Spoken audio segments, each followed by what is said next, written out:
E aí, Nerd, tudo bem com você? Eu tô ótimo! No último episódio, Supergirl teve que lidar com uma ameaça um tanto quanto estranha, um culto religioso que tinha ela como a divindade adorada. E Samantha está cada vez mais próxima de se tornar a vilã Reagan. Fica no vídeo que nós vamos discutir essas questões com mais detalhes, então feitas as devidas formalidades, eu acredito que você já deixou o like e se inscreveu no canal, bora pro vídeo!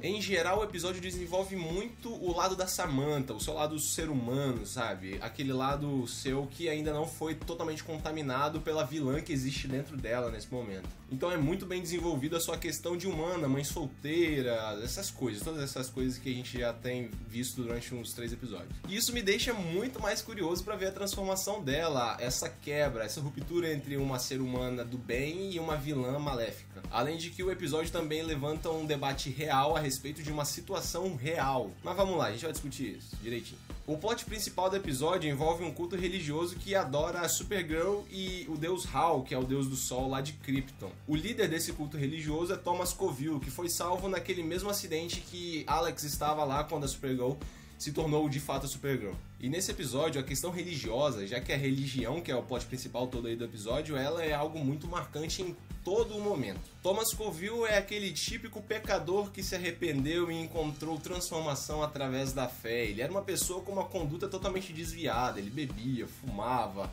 não tratava as pessoas bem, era um arrogante de primeira qualidade.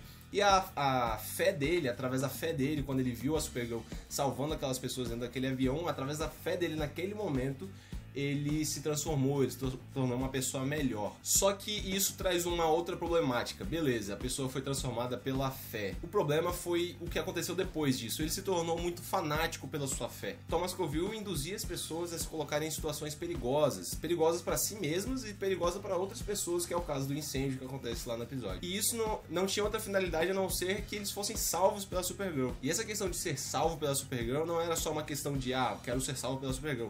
Era como se fosse um batismo, tá ligado? Era ali que a transformação ia acontecer. Eles precisavam ser salvos pela Supergirl para que a transformação realmente acontecesse, para que a fé deles realmente se firmasse. E é exatamente esse o problema do culto religioso deles. O fanatismo levou eles a um nível que coloca outras pessoas em risco.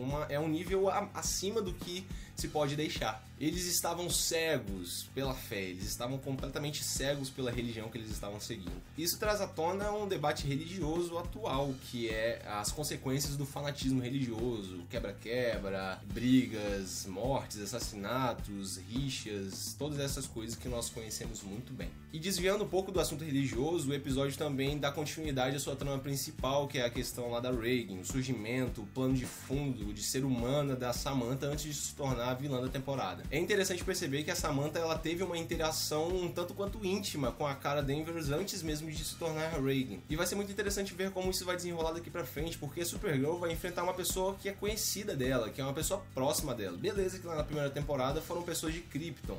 Na segunda temporada foi a mãe de Mon-El, mas ela vai enfrentar uma amiga dela, tá ligado? Vocês têm noção disso? Antes de se tornar Reino, que eu acho um nome muito escroto em português, eu prefiro Reagan em inglês, a Samantha cria um laço de amizade com a Kara. Não só com a Kara, com a Alex e com a Lena Luthor. Ela cria um vínculo de afinidade, um vínculo de amizade com todas elas. E ela, sabe, como que isso vai ser quebrado? Como que esse laço vai ser quebrado? O que vai fazer com que a Samantha se torne Reagan? Aliás, é uma das coisas que é meio respondido nesse episódio, no final do episódio, mas a gente vai falar mais pra frente. E como eu tinha falado no início, né, eles dão uma abordagem humana, de ser humano mesmo, pra Samantha, que é uma mãe solteira que precisa dividir a sua vida entre trabalho e sua filha. Eles dão esse aspecto fundamental de ser humano pra ela. Ela é uma pessoa comum, tá ligado? Que só quer sobreviver. E uma hora ou outra ela vai virar uma vilã que pode colocar várias vidas em risco aí durante essa temporada. Sério mesmo, eu tô muito curioso pra saber como que vai ser a transformação dela. Muito curioso mesmo. Mas aí falando mais sobre a transformação dela. No final do episódio nós vemos uma criatura um tanto quanto estranha. Estranha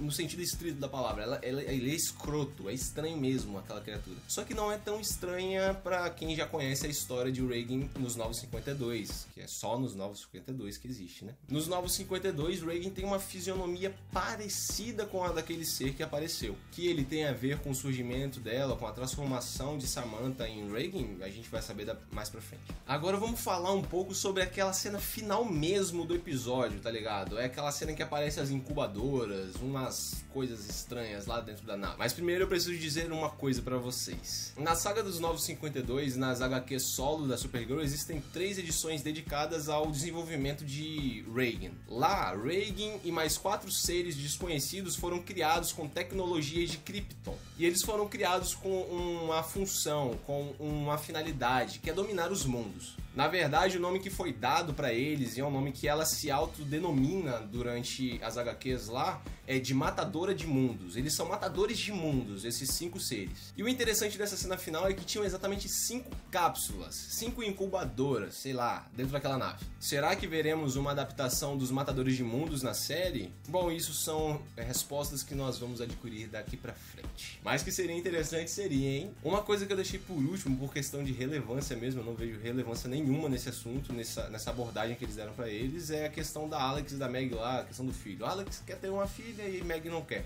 Fim de história. Isso vai ser desenvolvido daí pra frente. Ponto.